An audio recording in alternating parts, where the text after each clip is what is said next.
Hello, everybody. This is Volpus and Colta, your sportscaster for Division 10C in the REL Conference. I hope everyone is doing all right today. And with me, I do have a special guest. It is 10C's own PDX Bosco. How you doing, sir? Thank you for joining Hi, us. everybody. Thank you for having me. Yeah, not a problem. How's your night going so far? Pretty good despite a long drive home. Yeah, okay. That long commute. Oh yeah. Yeah, I can relate. All right, man. So I really do appreciate you taking the time to meet with us. I think it's awesome to try to get as many coaches on here as I can. So I know you end up having to get some headset and headphones, and there were some obstacles in the way to get you on here, but we got you on here, and I really do appreciate you even wanting to be on the program. I'm thrilled to be a part of it. I've enjoyed this whole season, and anything I can do to communicate or to contribute, I'm into it. Yeah, man, it's been maybe the best division in all of REL. I'm trying to get some more people aware of it. Maybe during the Swiss, we'll get a little bit more of the quote unquote high profile guests on here to get their insight and get start spreading how good of a division this is. So before we get started, I'm going to ask you a few questions that we've asked some of the other coaches previously. So you might be aware of this. I guess first off is when did you start playing Blood Bowl and how did you get into the game itself? Well, I actually started out playing a lot of other Games Workshop games.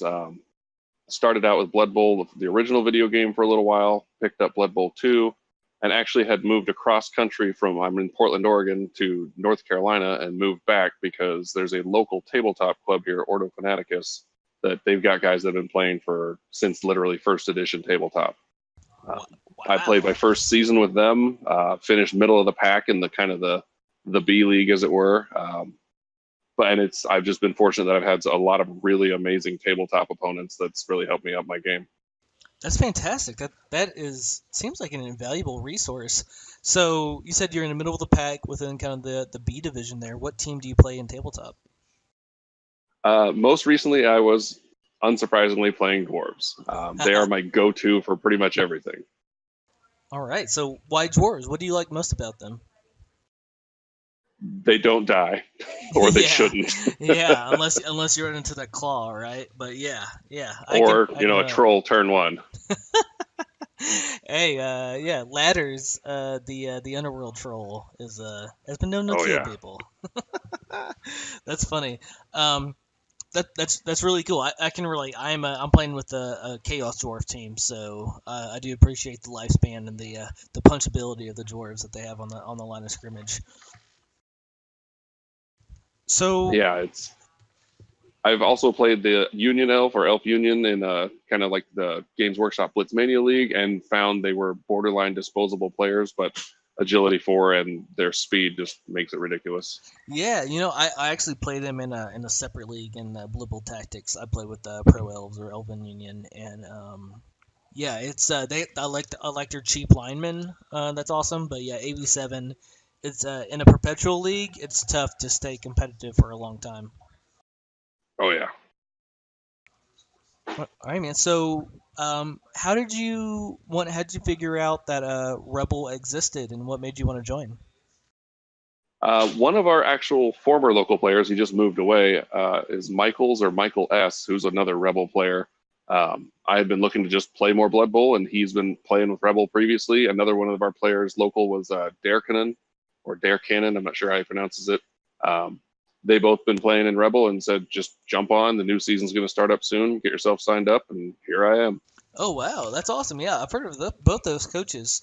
I know Darkinen is pretty prevalent within the REL Discord channel, and I think Michaels is currently leading his division this season. I think he's having a really good season so far. Yeah, I believe his team is Tooth and Nail or something to that effect, playing Necromantic. Yeah, that's awesome. It's kind of a I really didn't expect that kind of a smaller world, I guess, but that's awesome. I'm glad you're within it, man, and you've been able to prove yourself to be pretty well this division as you'll see as we get in here. So what I'm going to do is, or I guess the first thing we're going to do is dive into match day 7, since I did not put out a recap the week previously. I do apologize to everyone in the division. I was meaning to put out a recap, just kind of ran into time constraints. I was kind of really busy last week, but we'll make sure we'll cover all the games from last week as well. So first up, if you're ready, is none other than your Stunt Force team against Rats Against Teen Stars, one of the top Skaven within the division itself. Looks like we have a 1-1 draw. I wasn't able to, Yeah. to to view this match, but any chance you can kind of give me a rundown of your perspective on it? Um, and from my perspective, it's like the game thought that we'd reversed our armor. I just could not kill rats to save my life until it was too late to really matter. And to be honest, that it was a tie was a good amount of luck on my part at the end. Yeah, sometimes that's the case, and I know that um, you end up facing rats this most previous week too, so you kind of ran through the rat buzzsaw there. But quick look at Yeah. the stats here. It looks like the rats actually got some more blocks off than you did, which is a little bit surprising. Removals was similar across the board. Quick look at the Yeah. SPP, about even. Yeah. Razzle was very aggressive all game. Kind of surprised me as well. But I mean, it put me on my back foot pretty early on, and I managed to barely keep it together. And then, like I said, it was pretty much luck at the end. Yeah, he's a really good coach. He definitely puts the pressure on. He he ends up forcing coaches to end up either making either one bad decision that kind of puts him behind, or he really forces coaches to roll some dice as well. So he's a good coach, but I think if there's enough solid play out there that he is definitely beatable. But a 1-1 draw isn't bad against someone who's one of the best coaches within the division itself. Yeah, I was pretty happy with things. All right, next up we have the Squeaky Blinders facing off a few Ornery Onus. It looks like we have a 1-0 win for the Skaven team. And so I've been asking everyone who's been on here, do you know what an Onanist is? PDX Oh, Master. yes. It's so I funny. think I Googled it after the first time you suggested it and Yeah. had to explain what I was laughing at. Yeah. Oh, it's so good. I didn't know what it was either until he was in the league, and it makes all of his players' names that much funnier. But so Yes. looks like we got a 1-0 win from the Skaven team, and the first thing I noticed is there were 6 expulsions. I wasn't able It to was see like a this. cat fight. Yeah, a bit, right? I'm not sure I've seen that many people get kicked off. The ref was definitely on his whistle there. Outside of that, the Onanist was only able to provide or inflict 1 KO, and so it looks like the removal game and the block game was leaning towards the Squeaky Blinders. Yeah. It at one point watching it, I felt like they stopped actually playing to score and instead just literally see who could foul the most frequently. Kind of looks like that. It's pretty wild. So just kind of quickly looking at the SPP, looks like the Pro L's had a bit of a time to generate some kind of development that game. A little bit surprising. Usually he does pretty dang well on the development front. Um, Next thing looking is going to be kind of a quick look at the dice rolls here. We'll take a look at the block dice. The Onanists a lot of times just don't throw that many blocks against their opponents. They are very kind of using their agility forward to the ability, kind of moving around the pitch and try to control the pitch in that way. It looks like the Squeaky Blinders had some fortunate block dice with 24 pals, 22 pushes, and only 20 skulls combined. So that's unfortunate block dice. Looks like they were able to take advantage of it. But yeah, it was a good win for the Squeaky Blinders, and they're the kind of team that just they end up grinding you out. They don't win their games by a lot. You don't really see them winning 3-0, 2-0 that often, but they win a lot. Yes, they do.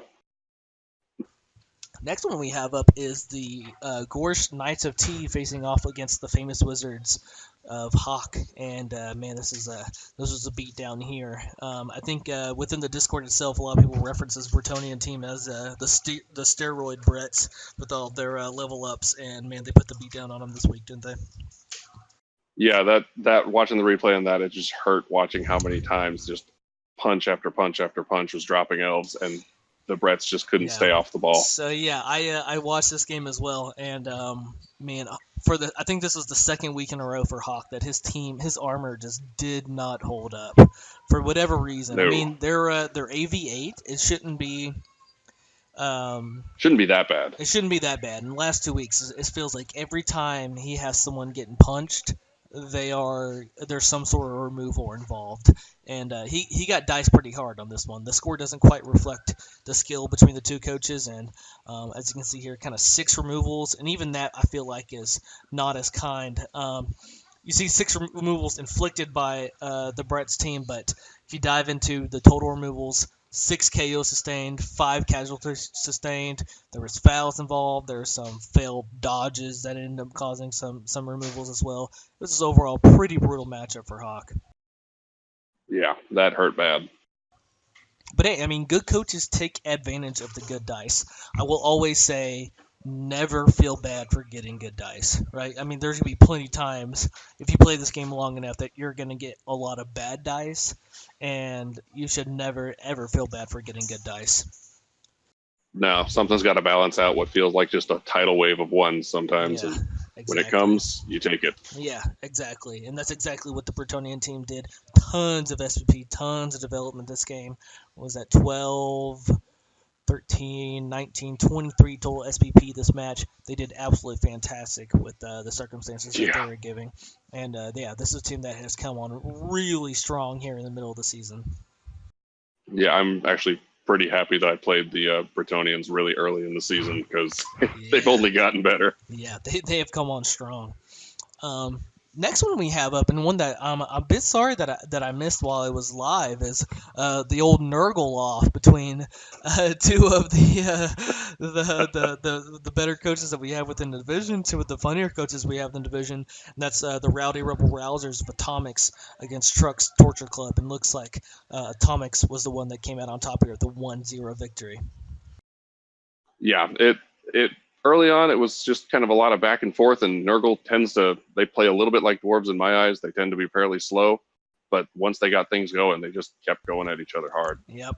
And only 3 armor breaks for the Torture Club, and initially you think as a Nurgle team that's a bit surprising, but if you would actually look at the build of the two teams, it makes a little bit more sense. The Torture Club, Truck's got a lot of agility. Yep, exactly. He has a bunch of agility. I think 3 agility ups. A lot of his SPP isn't really generated into kill skills or removal type skills on his players. That'll eventually come, but that's not on his team yet. And the Rowdy Rebbl Rousers, really the pillar of their team is those Nurgle Warriors who have so many stat ups currently on their team. Yes. And and a lot of those are Mighty Blow block on their high strength players, which really gave them the advantage this game. Yeah. 4 KOs inflicted. Looks like 1 KO, 1 casualty inflicted for the Torture Club. Not a lot of SPP going around. I'm not surprised. Kind of a Nurgle off. Not going to expect that much SPP going around across the board. Quick look at the block dice. 32 pals to just 19 skulls for Atomics, which is fantastic block dice. Looking at the Torture Club, 22 pals versus 15 skulls, which is also some fairly good block dice as well. So looks like a lot of knockdowns there. High AV teams for the most part, so I wouldn't expect too much of a difference. 2 really good MVPs. One that goes to the Beast of Nurgle, the other one that goes to a second level up on Dr. Holiday, the Nurgle Warrior here, who actually rolled a double, of course, and he got dodge. So, which is, I think I think that's fine. I think it lines up perfectly with what Truck's team is all about. He's definitely kind of the meme lord of 10C. This guy is a project player, almost like all of his players sort of are at this point. You're still wanting him to get guard and stand firm before he becomes a true menace. Still no real removal skills or kill skills on his team.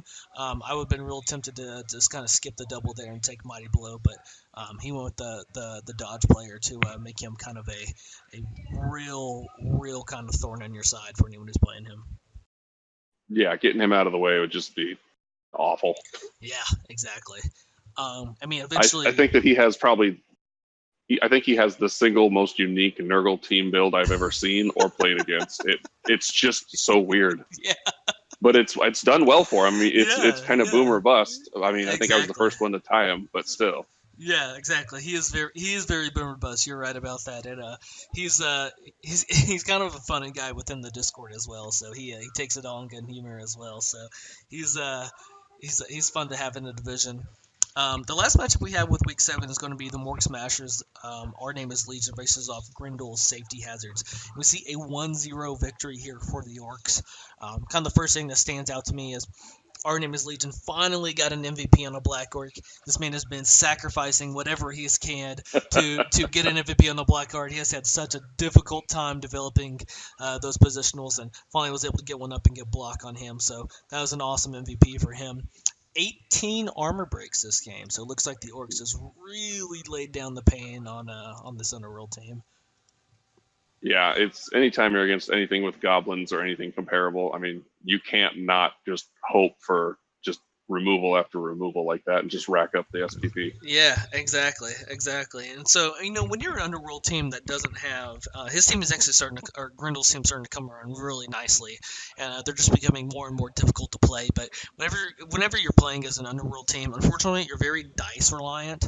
You're kind of hoping that your opponent doesn't roll pals against your goblins. You're hoping that you can make some of those 3+ dodges. You're hoping you get some removals. It's a very dice reliant team, and so that in itself leads to kind of a high variation of what you see within each week to week situation. It looks like this week his armor and his the block dice for Mork Smashes just kind of lended to a lot of removals, which kind of led to kind of an easy 1-0 victory. Yeah, it was not easy in some cases, but yeah. Yeah. So many SPP here for the Mork Smashers. Looks like everyone got within the casualty game, was able to cause some sort of injury. So I'm sure he was very happy about that as well. Yes. So that sums up the match day 7. We had 4 victories of some sort, only 1 draw that came from you. So pretty entertaining matchup there. The next one, I'm going to go ahead and move on to match day 8, and you're up first once again, and we have a 1-0 victory over then table leader Random Maximus Squeaky Blinders, and I was able to watch this one on replay, and that's just absolutely fantastic win for you. So I guess first off, what was kind of your perspective and your thoughts in this game here?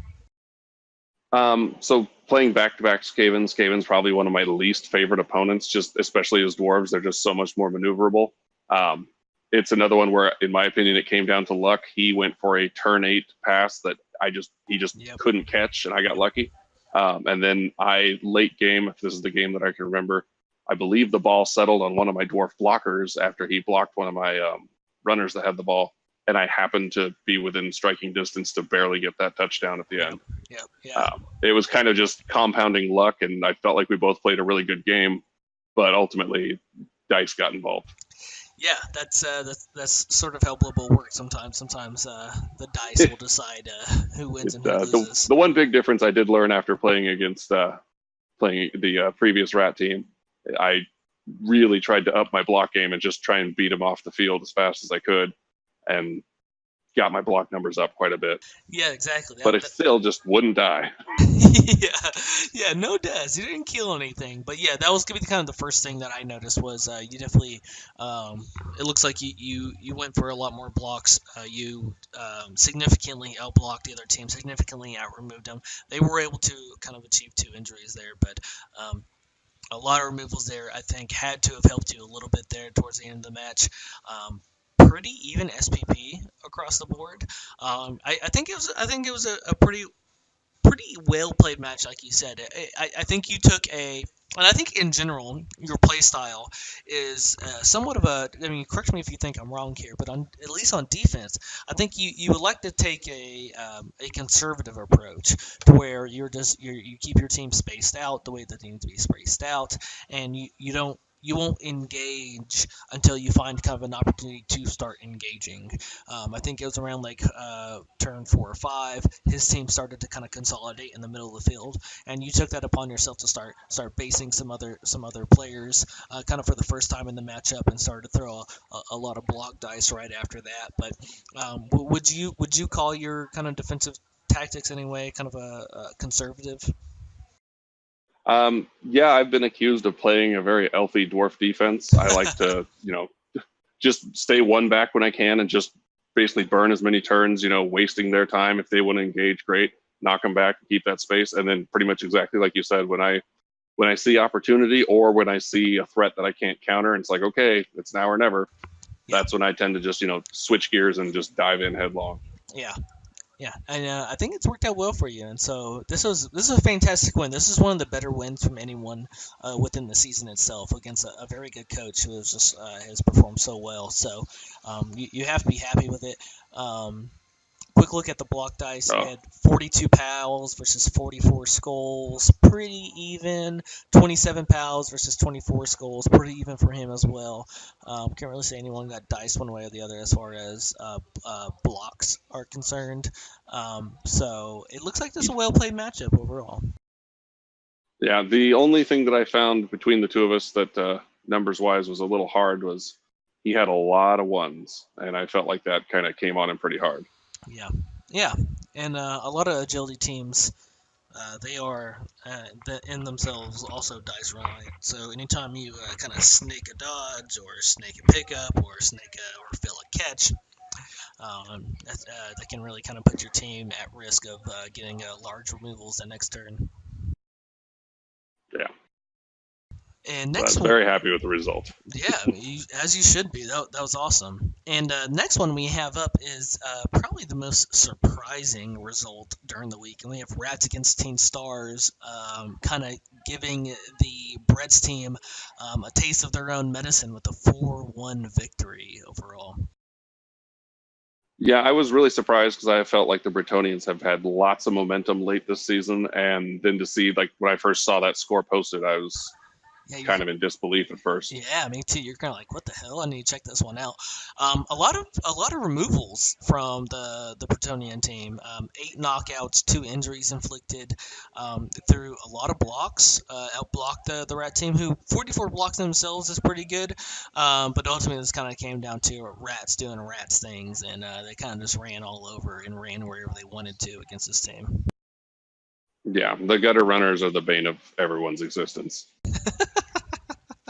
No one likes to see them. You see it on the pitch, and you're just like, well, this is happening. Yeah, yeah. When they make the 3+4+, 3+2+2+, 2+2+2+2+2+ touchdown, you're like, okay, well, Yeah, yeah. Basically, being a ghost and then combined with move 9, you're just like, no winning. yeah. So I'm surprised by this fantastic SPP for Razzle Storm here. That's 8, 10. 13, 18, 21 total SPP for him. He has to be ecstatic about this. Fantastic win going into the last match day here. Combine this with Random Maximus loss, this springboard him to the top of the table. So just great win from him. He actually had some not so good block dice, 22 pals versus 39 skulls, but yeah, just a great win for him. A bit surprised on the Brett's team to actually. I'm not exactly sure when was the last time they actually lost. I'm going to take a quick look within here. So previously they won, they tied, they won, they won. They lost. The last one was they lost to you in match day 3. So 1, 2, 3, 4. Yeah, about four straight matches that they either drew or win, and so they were really on a roll there. And fantastic win for Razzlestorm there. Yeah, it's that score though. Just I was kind of in disbelief at how big of an upset that looked to be. I honestly was pulling for the Bretonians, both because I thought that they had it, and it would be favorable to my position. Yeah, exactly. So next one we have up here is going to be the Torture Club of Truck facing off against a few ornery Onanus, and we have a 1-1 draw here. And Dr. Holiday once again taking up back-to-back MVPs. He has to be happy with that. The guard catcher for the Pro Elf team was able to get MVP. He was sorely needing. He got dodge here, either dodge or block would have been fantastic. Pro Elf, I think I said Blitzer. I meant catcher. The Pro Elf catchers are just instantaneously project players because they don't start off with dodge. So he rolled the double as the first level up and got guard on it, which we can talk about a little bit later, kind of the philosophy around it. But that's a fantastic MVP for him. Yeah, no, that is huge. Yeah. The looking at here, the Nurgle team significantly threw a lot more blocks, which is kind of expected. I stated earlier, Pimple Jams doesn't really engage as much as a lot of teams. Even for an Elf team, I feel like he disengages pretty significantly. 7 removals, 4 KOs, or 3 KOs, 4 injuries for the Nurgle team. Tons of SPP once again for him. So that I'm sure he was happy with the development side of this, especially as a Nurgle team. I think he's kind of it's going to be really difficult for him to actually compete within the division itself. So development is key within him, within his team, and I think he got exactly that out of here. I wasn't able to kind of view the match itself, but it looks like the Pro Elf team, and in my other league when I play as Pro Elves, this is how I imagine most of the games going. At least this is what happens to me. I receive. I have a great offensive drive. I score on turn 8. I kick the ball off, and my entire team just gets pummeled into dust, and they score, and it's 1-1 draw. That's almost how every game goes. I would assume this one was probably something similar. Yeah, unfortunately, I didn't get to watch this one either, but it's probably more than likely how she went down. Yeah.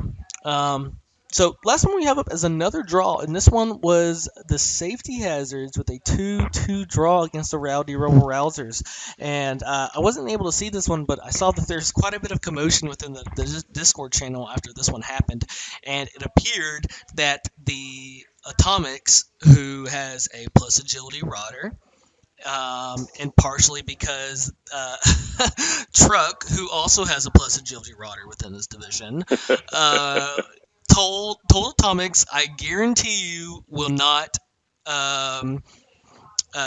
regret taking agility on the rodder. And Atomics was like, I don't know, I don't really want to take it, doesn't really make sense. Well, he took it. Sure enough, that plus agility rodder was able to pick up a ball and make a game-tying touchdown throw on turn 16 to give them the tie. Yeah, I just watched the replay on that one, and early on I saw Safety Hazards take the lead, thought that they had it, this was going to be their first win, and then I was impressed by how he pulled that out last turn, pretty much exactly like you said. It was a few favorable blocks, Yep. And then a couple really, really important rolls that came through.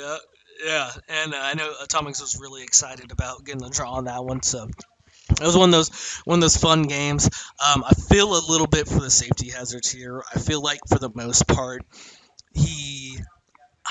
it's tough to say this, but I feel like he probably outcoached Atomics this match for the most part. I think Atomics had the better team.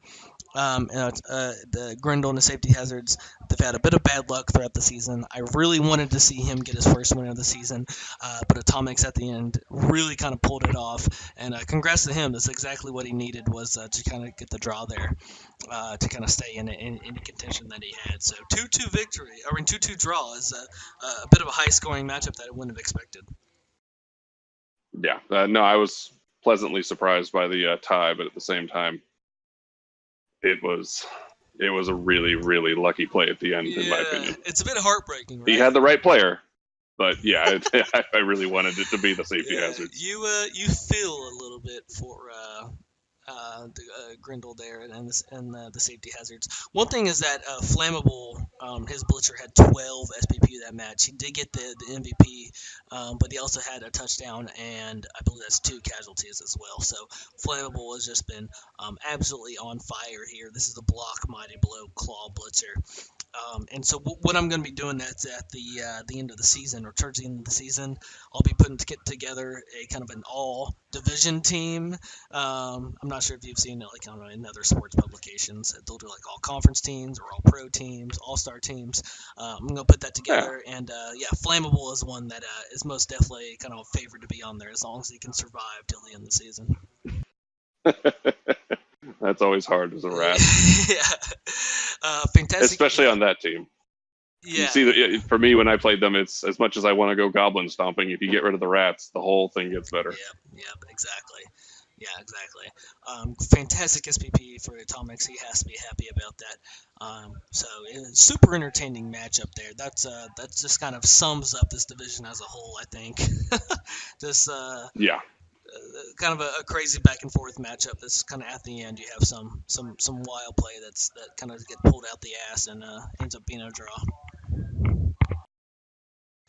So I know we kind of went fast and furious there, just ran through 2 weeks of matchups. So let's take a quick look. did we get more smashes in the Famous Wizards? Oh, I totally skipped over them, didn't I? Man, good catch. I apologize about that. Yeah, so quick look at this one. This is Our Name is Legion versus off Hawks, the Famous Wizards. And we see a 1-1 draw here. And so, kind of first thing I noticed is that the MVPs, a couple of these guys, are a bit banged up. Looks like the Blitzer. It was just badly hurt. The Crimson King, who I thought potentially the Hawk was going to fire, but he just probably doesn't quite have the money to replace him.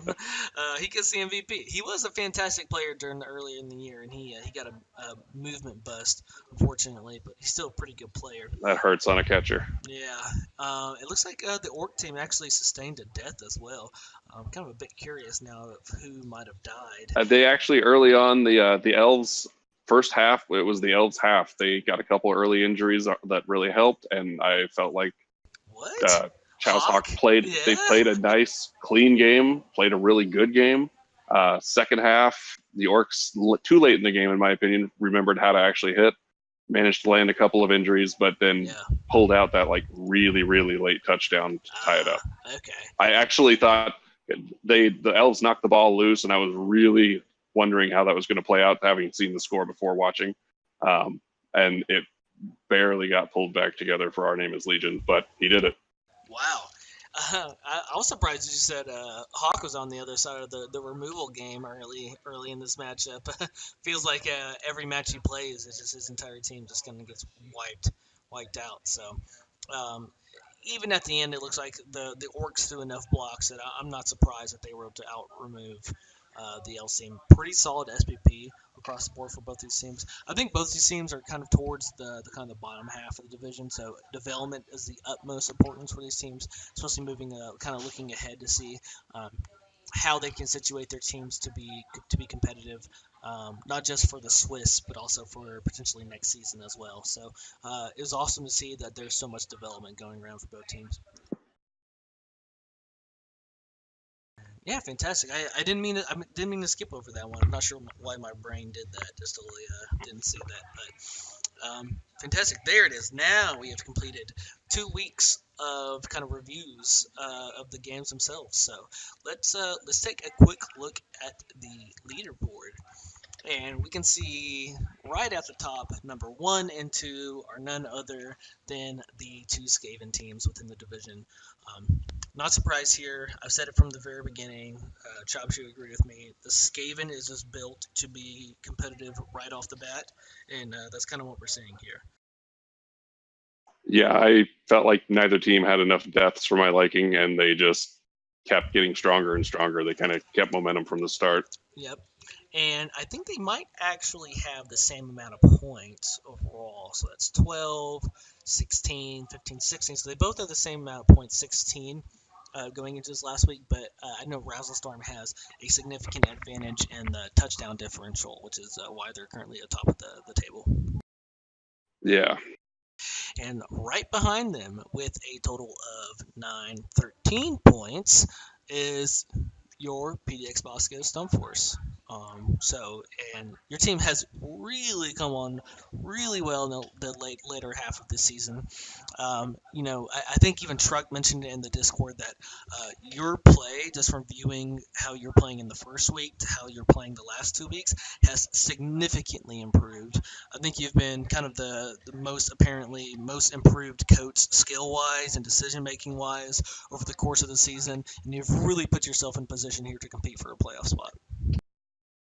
Yeah, I've been trying to be more and more risk averse and just, safe play. Try not to get too excited about the really obvious shot at the ball carrier whenever it comes up, and instead make all those safe moves first that are there for when I inevitably, snake eyes or dub skull or whatever comes my way. Yeah, quad skull. Yeah. Yeah, that's a special case. Yeah. It's funny with the dwarf teams. You'll talk to some dwarf coaches, and they'll be like, "What? You would think that with everyone having block and maybe 3 re-rolls as well, you'd be surprised how many times a dwarf team will roll 2 skulls during a match." Yep, I feel like at least on tabletop, it's basically the opening block of the game. It's like it's a coin toss as to whether or not I use the reroll right then. That's funny. But no, that's fantastic. You put yourself in kind of towards the top, and right below you is going to be Atomics, the Rowdy Rebel Rousers, with 3 wins, 3 draws, and 2 losses. And just a little bit of a quick peek is that's actually going to be your next competitor for next week. So we'll hold off on your opinion once we dive into a little bit of predictions for the next week. But kind of one of the top Nurgle teams is right below them as well. Number 5 is going to be coming in as Gorst Knights of T with 3 wins, 2 draws, 3 losses. Like we mentioned, this guy has come on just super well towards the second half of the season. I think he started off his season with 2 losses, though. It's kind of put him behind the 8 ball, and the loss last week really hurts as far as his chances to win a playoff spot. But that doesn't mean he's not one of the top coaches or one of the top teams within the division itself, and it's definitely going to be out there try to hurt your team, as I think Hawk can attest. Through, Yeah, definitely. any week. Number 6, we have the Torture Club and Truck with the same record as the Reds team: 3 wins, 2 draws, 3 losses. He is a very consistent coach. I feel like you don't see him. In kind of any given week, you don't see him, one week play really bad or one week play super high level. I think he's a very consistent coach in how he plays. I think that's going to work well for him in the long run. Just any kind of perpetual league, the more consistent you can be, and he does play at a pretty high level. I think I think his team is on the path to being really good, especially like we said that he has a bunch of project players right now, and so it's not your typical Nurgle team. You can say he has a 1620 TV, significantly higher than almost every single team within the division. So he's battling against Wizards. Yeah, that is up there. Yeah, he's battling against Wizards. He's battling against Inducements, and he just kind of continues week in, week out, put together a pretty good match against whoever he's playing. Next up, we have the Orc and the Mork Smashers, the Orc team coached by Our Name is Legion, with 2 wins, 4 draws, 2 losses. Once again, I feel like he's a better coach than what the record says. He's had some tough luck in developing his Black Orcs. He's had some deaths on his team as well. He's had a developed Blitzer die. We saw that, this most latest match that he's died. He's had a tough time developing his team, which is not exactly expected with an Orc team, and I feel like he's been a little bit unlucky in the removal game. You think with everyone having AV9 that he'd be all right, but he does have quite a bit of players tend to get removed, or he has been removed during this season. But 2 wins, 4 draws, 2 losses, still a formidable opponent, and he's I think he's a coach that you can't take lightly going into going into any game. You can't really just kind of take a look at his record and say like, okay, I know what I'm getting into here, because I think he's been a little unlucky. Yeah, every game I've watched with Our Name is Legion, he's been consistent. He's played well. I really do agree with that. He's hit some really unfortunate hurdles. The losing a couple players at unfortunate times, or especially early in development, just kind of put him off center for a lot of the season, I think. Yeah, and he's the only team that his is the first and only team that beat me so far this season. Although I do have a game left. Yep, yeah, and he's a good coach. And the Black Orcs are a kind of a pillar of an Orc team, and he just has not been able to get the development on them for him to be able to compete in every single matchup. Yeah, if you can't get guard, block, or mighty blow on them at some point early in the season, you just struggle to get the use out of them that you need when everyone else picks them up. Yep. Next, we have in 8th place is a few Ornery Underness with Bimble Jams with 2 wins, 2 draws, 4 losses. And he's a fun coach. He's a fun coach. Anytime, any match you get with him, you can expect kind of high flying, in your face. He rolls a lot of dice, and he's pretty fun coach to watch. I mean, he probably isn't fun to play against. I feel like he's kind of one of those guys that whoever you're playing, like whenever you're playing against him, he's kind of a pain in your ass. But he's a lot of fun to watch. He kind of full throttle all the time. It kind of leads to some high variation amongst his matches. But he's a lot of fun to watch. I'm glad he's within his division itself, and he could be someone that we could see within the Swiss just as easily roll off a few wins during the Swiss, just because of his ability to cause pressure, cause turnovers, and quickly turn those turnovers into scores. Yeah, definitely. Next up, we have Charles Sox and the High Elves and the Famous Wizards with the 1 win, 3 draws, 4 losses. This guy's one of my favorite coaches in the division. Just a super nice guy. He's a really good coach. He's always fun within Discord and really involved within the community itself. His high health team is just kind of ran into a buzzsaw from the very beginning. I think even during the Greenhorn in the Open Invitational, I believe he lost a few catchers, and it seems like the theme of this team is just getting removed, which is tough because the high health team, as is, at the very beginning, is going to need development. They're not your typical like wood elves or dark elves that are going to be able to compete right off the box. They're going to need some development. They're going to need some guard. I mean, they're going to need some dodge. They're going to need some potential good level ups as well. And he hasn't been able to keep his team healthy enough, unfortunately, to kind of stay competitive throughout the season. Well, and I feel like the rolling just injuries as well as a couple player losses, it just that combined with the high cost of high elves makes it a really, really big block to get past in the first place. That if you don't get momentum going, it's hard to get the wins to replace players that you lose, and it just snowballs from there. Yeah, I feel like that's exactly what we're seeing here. Is this kind of a snowball effect? But he played well last week, and maybe it can be kind of turnaround portion of his team where he's able to finally get some decent roles, not get as many people removed, and to be able to keep his team healthy for them to be developed enough to compete with these higher TV teams. And then finally, we have the safety hazards goes by Grindle with no wins, 3 draws, 5 losses. Once again, I think this is definitely a case of a coach that is a lot better than what his record says. He's been a bit unfortunate. He's like we mentioned with the game against Atomics. Who knew that Agility 4 Rodder was going to pull off some heroics there to take a win away from him, right? Like he's been a pretty good coach. He's been able to compete in almost all the games that he's been able to play in. He has a pretty dang good developed team for him right now. I mean, he's probably looking at maybe some of his Skaven linemen or goblins might be able to get another skill level or 2. You can see he's behind in the TV, but he already has 2 Mighty Blow Claw blitzers already, and this guy can definitely bring the pain. And he might not be able to win every match, but he's going to take some skulls. Yeah, no one likes seeing Mighty Blow Claw on the field. At least speaking for myself as dwarves, that's just the last thing I want. Even worse on a rat.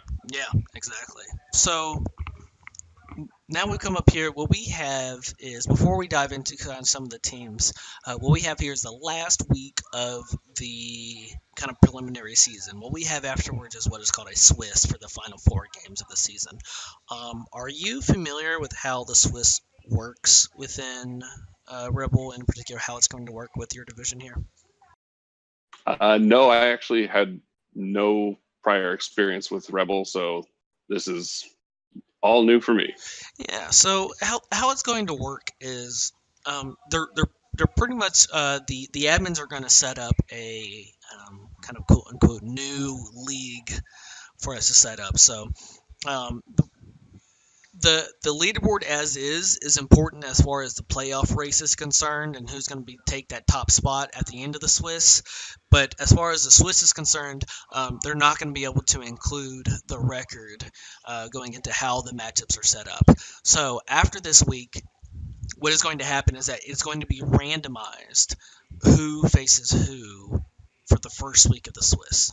It's going to be completely random. Interesting. Yeah, not dependent upon records. And I've seen some confusion within the Discord. A lot of people thought the record was going to, like, we were going to, like, some people thought it was going to be like the 1 and 2 played each other moving forward. Unfortunately, we're just not able to take the prior records when we're setting up the Swiss.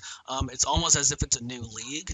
However, once again, the standings and the leaderboard are going to be important moving forward as who gets that playoff spot.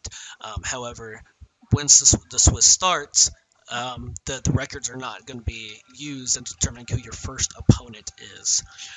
After that point, how the Swiss is set up is from that point forward, whoever wins the match is typically going to be faced against someone who has won their previous match, and so forth. So where you're going to see is kind of towards the end of the Swiss, you're going to see the teams who've had most success over the previous 2 or 3 weeks are going to be facing off against each other. So the first portion of the Swiss is going to be randomized. As we get kind of within the week 2, 3, 4, we're going to see the teams that have been playing well or the best of late are going to be the ones that are going to be faced up against each other again. Interesting. And is this, is it single elimination or what's the format? No, it's not single elimination. Every team's going to be getting 4 games in. So you're going to get your full 13 games. Yep. So everyone's going to get their full 13 games during the season. It's just currently how it's set up. It's kind of a funky way to go about it, how they set up division. You kind of have a unique division. Not everyone is going to be doing that. For instance, I'm currently in Division 10D, and we have 14 teams within our division. So there is no Swiss. So it's kind of a funky way to be able to ensure that, a division that has 10 teams, ensure that they get their full 13 games in during the season. So it's a bit funky, it's a bit weird, and it's going to be kind of randomized how it sets up. But overall, the standings and the leaderboard is going to be kind of manually taken care of as opposed to within the client itself. Makes sense. All right, so what I want to do is kind of dive into the teams here, and what I'm going to do is start off with your team here, Stump Force PDX Bosco, and what we have is a 14-20 dwarf team. Now, the first thing I notice is you have your 3 rerolls, which is fantastic, and also I notice, which is not every dwarf coach elects to go with this, is that you got a death roller, 2, 3 games ago? Actually, just before, I think it was 2 games ago. I believe I got it against the second Rats. Might have been against the first Rats. I decided it was time. I had the money in the bank, and I had looked at my schedule and realized that I had to play Nurgle in my final game, and figured, you know what?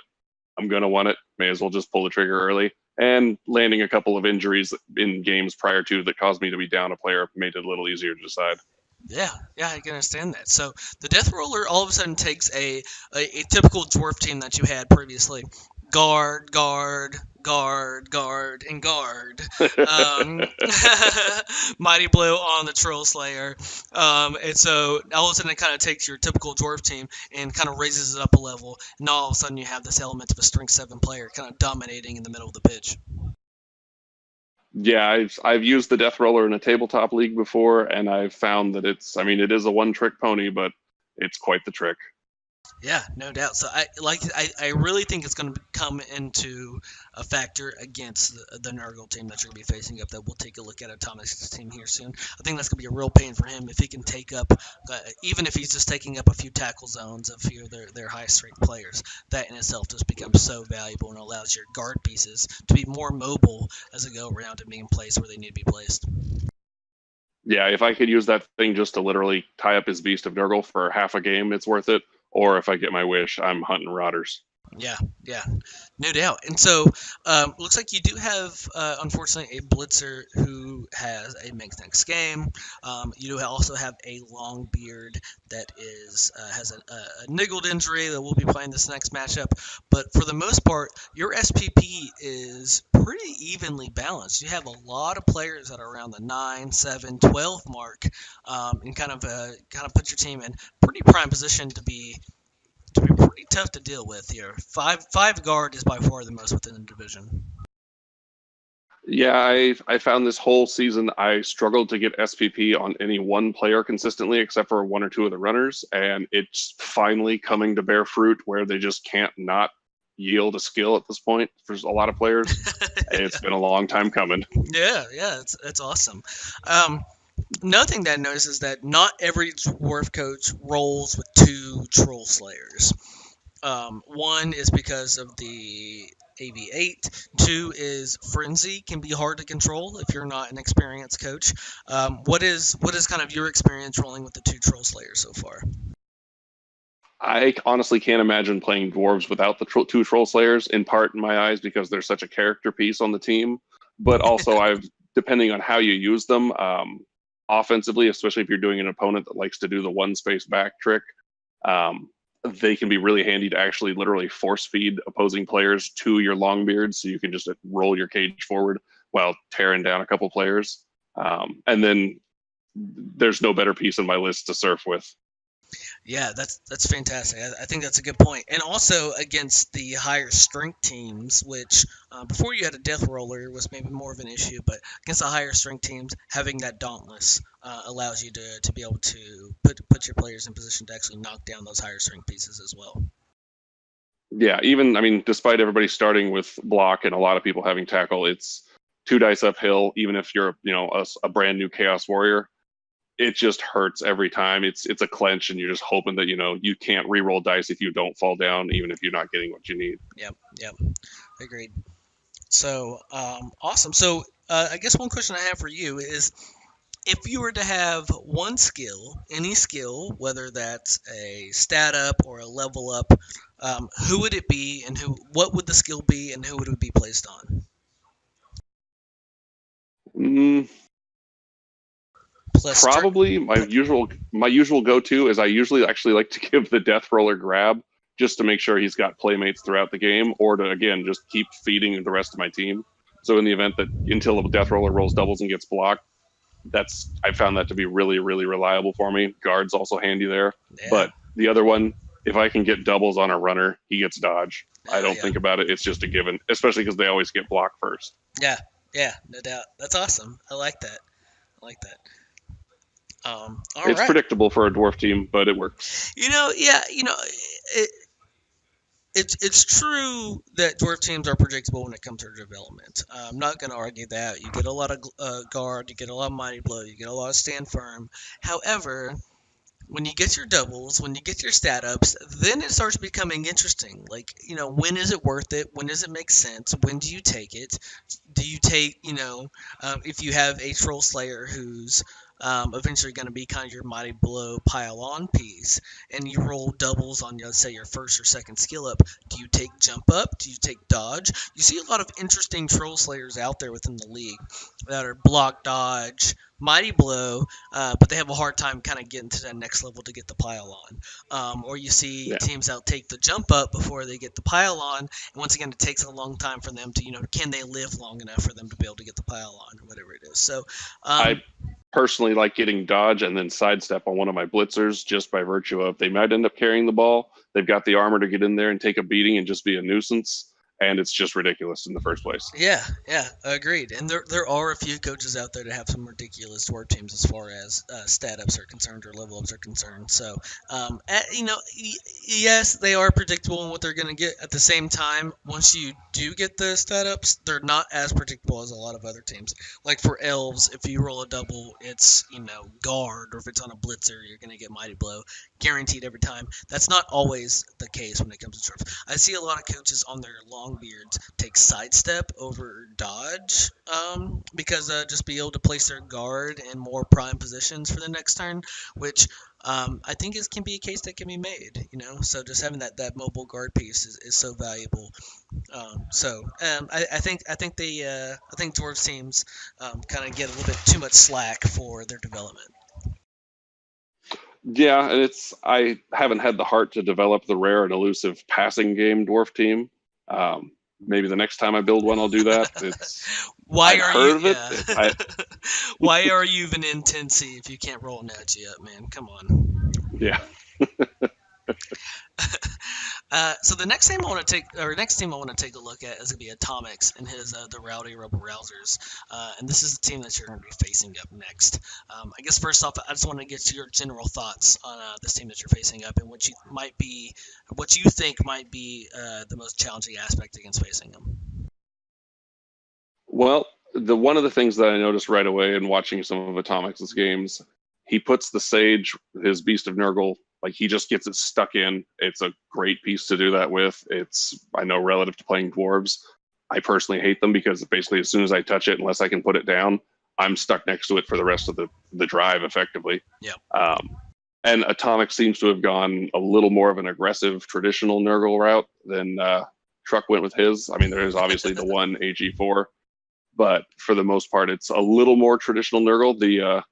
The dodge on the Pestigore is interesting, but not terribly shocking since Pestigores do end up tending to be the ball carrier. But the other thing, for me at least, his team is, even with the one injury at the moment, it's slimmed down quite a bit. I think there's only 50K of TV difference between the two of us. Yeah, it has. I mean, the first one, what I noticed amongst his team is that his Nurgle warriors, all of his strength 4 pieces have either block and 2 have block and mighty blow, and that's gonna be a real pain in the ass to deal with, and that's the pillar of his team, and he uses them effectively. He usually blitzes with one of the Nurgle warriors with mighty blow. He puts them in good position, and I foresee that being kind of a tough disposition for you, being able to deal with those 4 warriors. Yeah, it's Warriors of Chaos and Warriors of just Nurgle Warriors in general. They're always going to be a pain no matter what. And then especially once you start rolling Mighty Blow on, he plays an aggressive game, and you know it's only a matter of time until he starts cracking eggs. Yeah. I will say, if you are able to kill Krymagor, who I believe might have been another team's player. I don't think Rodder's natural name is Krymagor. If you're able to kill this man, I think everyone within the division will throw some sort of celebration amongst it. So that's awesome. Right now he does not have a bench. I do not foresee him buying another Rodder. He only has 60K left. Maybe he does. Maybe he tries to get some sort of bench, but no bench kind of leads to you. If you can get 1 or 2 removals, it really puts a slow Nurgle team at bay if they don't have their full 11 team on the pitch at one time. So I think that's something to keep track of as well. Yeah, if I can get numbers up, then I mean, combination of guard and hopefully dwarf durability should keep me in the runnings. But he is a very good coach, and he's been playing very well this season. Yeah, it's going to be a fun one to watch. Have you been able to schedule the match yet? I know it's really early. Actually, have not yet. I just started a new job 4 weeks ago, and they have a very strict no cell phone policy, so it cuts down on my communication a lot. Yeah, that's rough. That's a bit rough. Next team I want to look at is going to be Random Maximus and his Squeaky Blinders, who's currently towards the top of the table here. I don't think we've looked at this team in a little bit. We might have looked at it a bit, but his team is starting to get healthy again. I know he had some removals early on, and he has 2 Storm Vermin with Block Mighty Blow, 1 with Block Mighty Blow Tackle. Hasn't been able to roll that double for Claw yet, but there's still 2 really formidable blitzers, especially the tackle piece against kind of more high agility teams. And then obviously his core of his team is those 4 gutter runners. You have the Bloodstep Fend, and you have the Wrestle 2 heads and the Wrestle, and then you have kind of the rookie. Looks like Ada Colby the third. He might have died a few times. This is kind of a fresh gutter runner, but that's kind of the core of his team. That actually has some pretty good SPP amongst those 3 gutter runners up there. Yeah, it's the gutter runners on a Skaven team are using them well, wins you the game. Using them carelessly loses you a gutter runner, and he's been playing it really tight with that the whole time. No. He does have a thrower, which is interesting. Not every Skaven team has a thrower. A lot of times the gutter is going to be the one that are carrying the ball. I think we saw that against your match. The gutters are the ones that are majority of the time carrying the ball, but he does have a thrower at the moment. Does help with 1 turns if that's what you're going for, but we'll see how long he keeps the thrower. One lineman was able to roll a double and got guard immediately, which is fantastic. However, without block or any kind of defensive skills, he's kind of going to be maybe a popular blitz target with 87. But if you can get him Yeah. to 16 SPP and be able to get him some block, I believe would be the most effective skill for him next. All of a sudden, that becomes a really good piece because Skaven tend to not really get guard unless it's on their vermin, but also one of your vermin is probably going to be one of your best blitz pieces, so you're trying to get removal skills on them first. So any kind of guard you can get within a Skaven team makes them really, really effective. Yeah, and it's the other thing I've noticed relative to his team is he has 3 wrestle pieces.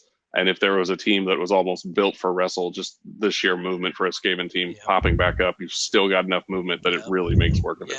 Yeah, no doubt. I agree with that. I do like a lot of wrestle on a Skaven team, so I do agree with a lot of that. So that's a really good looking Skaven team. That's this far within the season itself, you might would expect to be a little bit more beat up than they are, but that's a good looking team.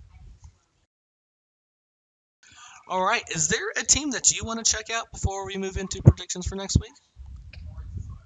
I think you've covered all of them for the ones that were kind of high on my hit list because All right. the only other one I can think of would be the Rats against Teen Stars, which I can't recall when the last time you covered them was. Yeah, I think it might have been in the very beginning of the season. We'll take a very quick look at their team, and this is once again another Rat team first that has developed really well, been able to keep his team alive for doing a really good job of keeping his team alive. He has 2 bench players. His lineman, he has one that has kick, which is interesting. He has one that has block.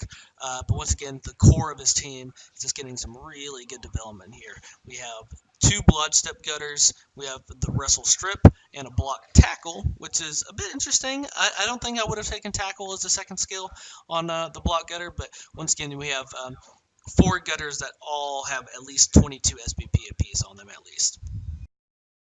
Yeah, then they are a very solid core to his team. I've always found playing, at least when I rarely play elves, kick on alignment is invaluable, and I think it honestly probably gets better with rats as they're all just a little bit faster, it feels. Just being able to do a deep kick in a corner and then just kind of divide your opponent's team by getting a screen in between. It's got to be easier with gunner rudders. Yeah, that's interesting.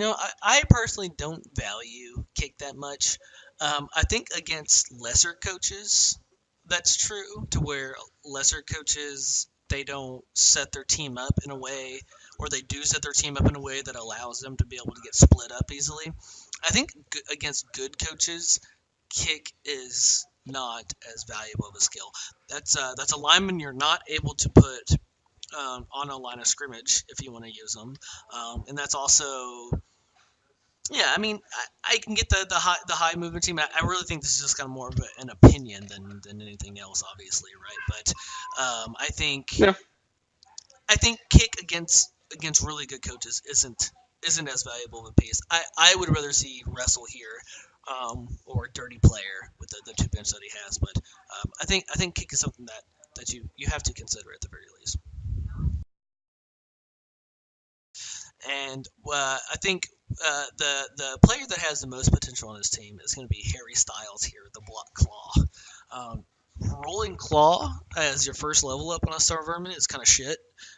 Because it's kind of a project player, right? But you can't pass it. As soon as he gets to 16, he gets Claw Mighty Blow, and all of a sudden he is a beast to deal with.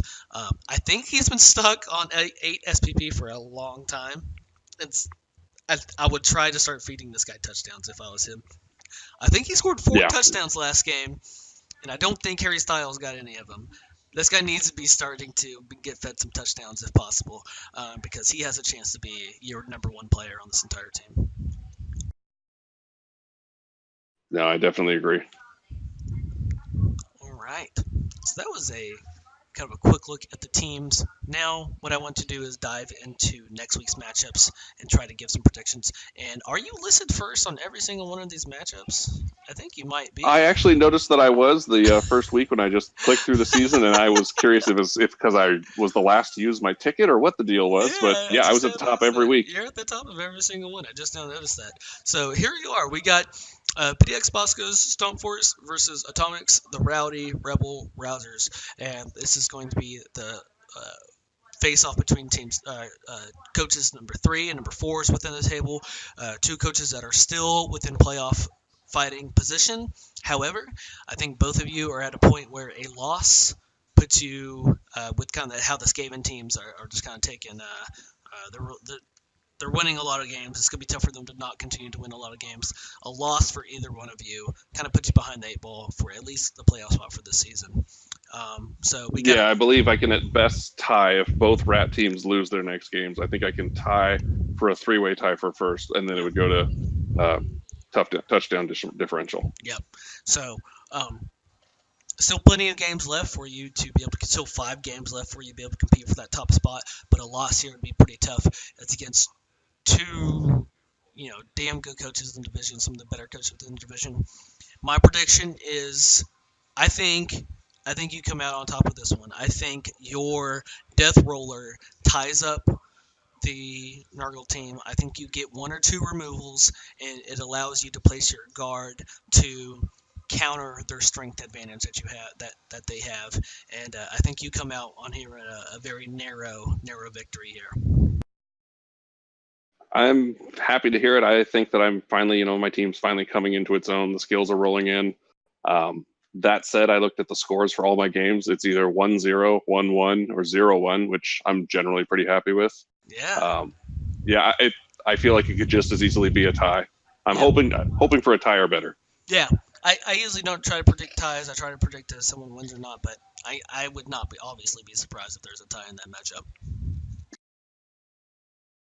The next one we have is Hawk's Famous Wizards versus Grindel's Safety Hazards. This is going to be a tough one. I think I'm going to go with the Famous Wizards here. I think Grindel gets a win at some point during the Swiss. I'm going to go with the Famous Wizards here. They played better last week. I think he's kind of... I think he has the better team. I think elves are tough to deal with when you're an underworld team. He's up in team value. I think ultimately Hawk is going to come out on top here. But what do you think? I felt like Hawk played very well in his last game and expect him to pull out the win. I'm still rooting for the troll to kill elves on principle. Yes. But yeah, it's barring some big surprises. If Hawk can keep that momentum going, I feel like it could go his way. Yeah. Next up, we have a few Ornery Oninous Pimple Jams coach are facing off against Orc Smashers. Our name is Legion. We get the Orc team here. My prediction is going to go with the Orc Smashers. I think his team is. I think he has a couple tackle on his team, I believe now. He's starting to get a little bit more development. I think Pimple Jam's style of play is going to be tough to take advantage of the Orcs. I think if the Orcs are able to play slow and methodical and make smart decisions, then they're going to be able to wear down this Pro Elf team for the victory. Yeah, I think that it's if the Orcs can maintain the ball, get their cage going, and really just force the Elves to come to them, I think the Orcs can pull it off. That said, I'd really like to see the Elves play the Elf game, get them nice and spread out, and just run them ragged. Yeah, and that could definitely happen as well. Next up, we have Razzlestorm's Rats against Teen Stars versus Trucks, the Torture Club. I'm going to go with the top of the table leader, Rats Against Teen Stars, who I believe is still undefeated.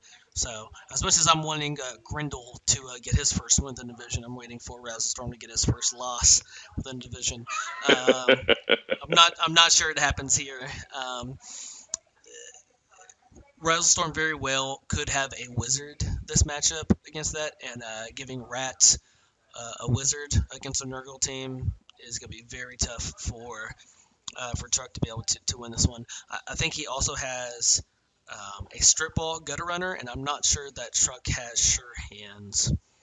Let me take a. I don't believe he does. Yeah, I don't believe he does either. So that's going to make it even more difficult. I think Razzlestorm comes out on top on this one. Yeah, I do agree. I think you're right that Razzlestorm will probably come out on top. But that said, Truck, if you can do it, this is the game. Because that's one of the two I need to lose. Yeah. Come on, Truck, man. PDS Bosco's asking you for the win here. He's asking for some help here. And I'm sure everyone in the division would be happy with Razzle Storm finally getting a loss. Last one we have here is going to be the Gorsh Knights of T and this Bretonian team facing off against Random Maximus and the Squeaky Blinders. This one's a tough one. I think this one's a toss-up. And I feel like a lot of teams this year have faced the Skaven back-to-back weeks. I think Truck did it, you did it, it looks like Knights of T are doing it. I'm not sure how that is currently set up, but I do believe that a lot of coaches are facing Skaven back-to-back. And I think the Bretonian team probably has a sour taste in their mouth from last week, losing 4-1, getting kind of outscored like that. The way that he's been outscoring teams in the previous week probably doesn't feel well. And I think the Bretts come out on top of this one. I think he puts a pain on Random Maximus. Yeah, I definitely think the Bretonians are going to be hungry for that win, especially after that last game. That said, I personally am guessing it's going to go with the Rats, but it's yet another one that I need those Rats to lose. Yeah. All right, man. So before I let you go, what I did was I'm going to take a quick look at the division. I'm going to ask you some questions about some of the top stats within the division here. So let me bring up my sheet.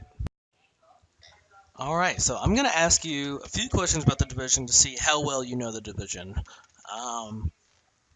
There's a few questions. Let's go ahead and round out the end of this episode here and try and do something a little bit different here. So, Okay. First off is, which team has scored the most touchdowns this season? I believe that is Rats against Teen Stars, but that's based in part on their touchdown differential, putting them over the Squeaky Blinders. Yeah, you're correct. They have scored 17 touchdowns this season. Nice. And second is the Bretonian team with 16. So they're right there. All right. Which team has given up the least amount of touchdowns this season? I am tempted to say that's also Rats against Teen Stars, but I know I've also had a fairly low score against me, so I'm going to go with myself. I'll go with Stump Force. Yeah, correct. Nice. You have allowed 5 touchdowns in only 8 games, so you have by far the best defense within the division so far. Second best is actually Random Maximus and Truck have given up 7 each. So, a bit surprising. Skaven has only given up 7 touchdowns. Random Maximus really putting the clamps down. But all right, which team has caused the most casualties within the division? I want to say that's Bretonians. I know that he's been on a tear a few times. He is in second place. It is actually the team you're facing, Atomics' Nurgle, with 20 casualties. Well, that bodes well. Yeah, just to make you feel better on that one. The Bretts are in second place with 16, so you're close. All right, last question is, which coach within the division has won the Stunty Championship within Rebbl? Oh, I have no clue. I'm just going to have a random guess and say I'm going to go with Razzlestorm. No, close. It's the other Skaven coach. Random Maximus is a veteran within Rebbl, and he's actually a Stunty Cup champion within there. So you are facing one of the champions within the division itself. All right, man, and that wraps it up. That's all the questions I have. So thank you so much for joining me. I know this was kind of a longer recap than what you probably have seen previously, partially due to me missing the previous week. But thank you so much for your time.